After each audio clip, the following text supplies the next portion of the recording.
di segmen ini masih akan membahas mengenai paket kebijakan dan juga perlindungan konsumen di pasar modal. Ya, Pak Alvino dan Pak Noriko, ini kan tadi kalau kita lihat sudah beberapa produk kita kembangkan dari kebijakan tadi. Ini ada lagi yang menarik mengenai perluasan dari sisi produk derivatif nih Pak. Ya, terutama sekarang kalau kita diminta hedging, tapi produknya juga belum berkembang. Nah, di pasar modal sendiri sebenarnya dengan paket kebijakan ini seperti apa? Mengenai khususnya adalah government bond future ya. Iya. Ini juga sangat bagus kebijakan yang dari OJK yang mereka sudah keluarkan, ya kan? Dan itu sebenarnya produk itu yang kita butuhkan di market karena sekarang masih kurang ada pilihan. Yang ada hanya trading di equity, tapi hedgingnya di mana? Hedging yang benar itu ada di derivatif. Karena sampai saat ini produk payung hukumnya atau peraturannya belum. Jadi sekarang sudah dikeluarkan salah satu paket ini, maka kita akan speed up untuk menyusun peraturan dia punya keanggotaan, perdagangan maupun pengawasannya. Karena itu kan termasuk salah satu itu juga banyak kita katakan tuh spekulasi di situ. Itu juga kita mesti hati-hati juga. Kenapa? Yang peminat dari derivatif kan terbatas juga.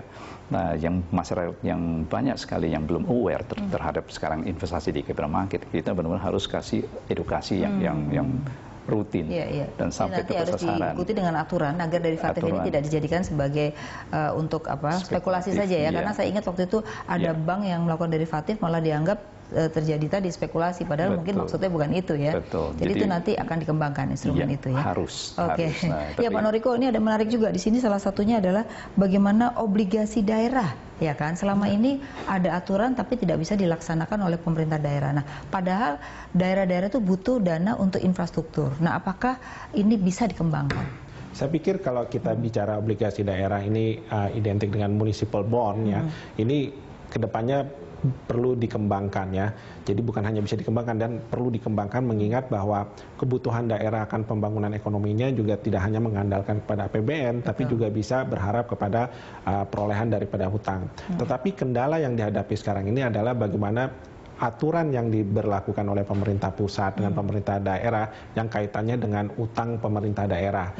Karena ini harus dicermati secara hati-hati, karena apabila nanti ada pemerintah daerah mengalami gagal bayar, siapa yang akan menanggung utang yang tidak terbayarkan itu? Jadi mekanismenya harus diperbaiki dulu. Jadi betul-betul misalnya apakah tiap tahun APBD-nya itu disisakan oleh pusat untuk mengangsur begitu ya misalnya.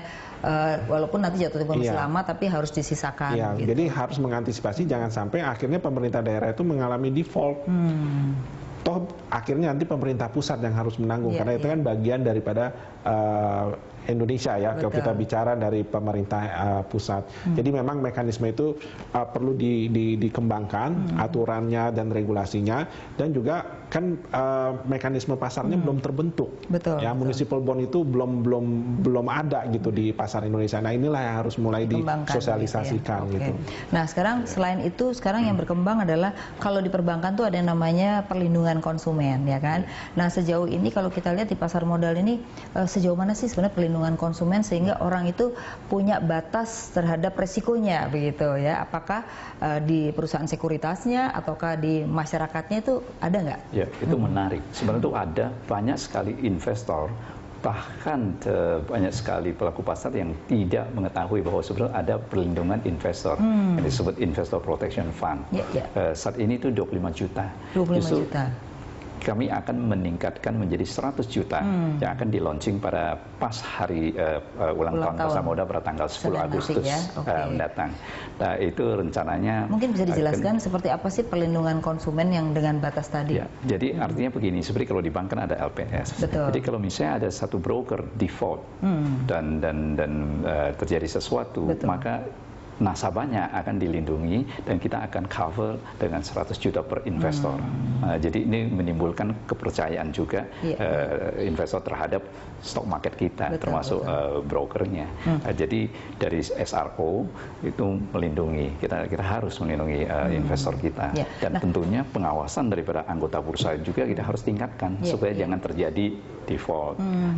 Nah, kasus-kasus beberapa waktu yang lalu itu kan adalah kenakalan dari manajemen sekuritas likuiditas misalnya, itu kan menjadi korban nasabahnya. Nah, kalau yang seperti ini bagaimana? Karena mereka kan harus menunggu sampai likuidasi baru uangnya dikembalikan. Nah, apa yang dilakukan oleh pasar modal untuk mengantisipasi seperti ini? Untuk antisipasi justru sekarang kita mesti tingkatkan surveillance.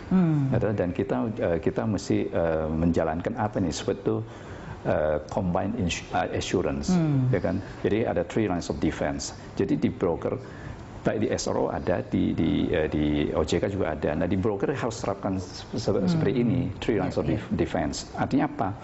Di broker tuh ya ujung tombaknya kan di front office.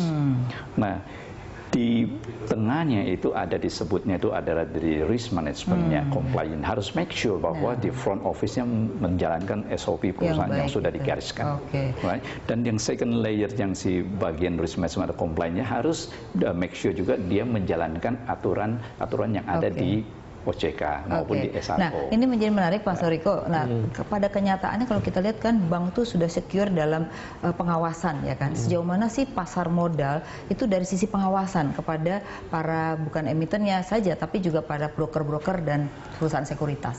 Iya, sejauh ini memang sudah mulai ada beberapa kemajuan lah ya dari pengawas pasar modal. Dalam hari ini juga sebelumnya Bapepam dan juga sekarang Dilbur menjadi OJK. Betul. Memang kalau kita lihat dalam fungsi pengawasan ini banyak sekali aturan-aturan yang masih bisa disiasati oleh para pelaku industri. Ya hal-hal yang sederhana misalnya kita bicara misalnya insider trading, itu agak susah di sini untuk kita belum pernah terbuktikan ya untuk bisa bagaimana mengungkapkan hal itu, tapi bisa saja satu sisi itu merugikan investor yang lain. Benar. Ya, jadi ini yang agak susah.